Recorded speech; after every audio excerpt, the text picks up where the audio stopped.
Hello, good morning, and happy Wednesday sa ating lahat.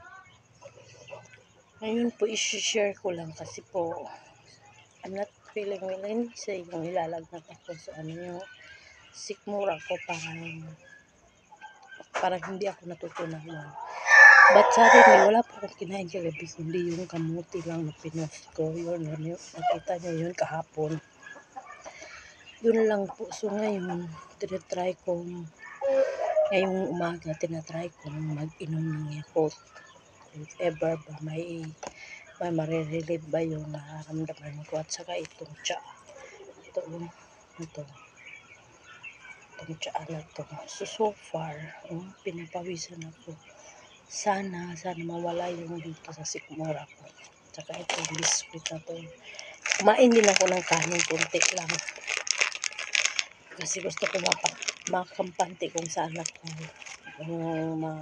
makahinga ng para kasi akong nahihilo, hindi ko talaga yung pagsisikmura ko, para akong nahihilo, token o ano ba.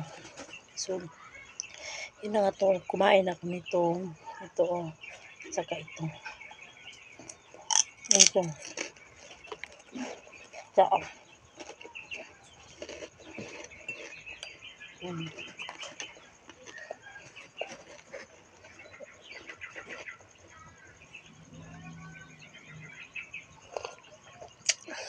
init.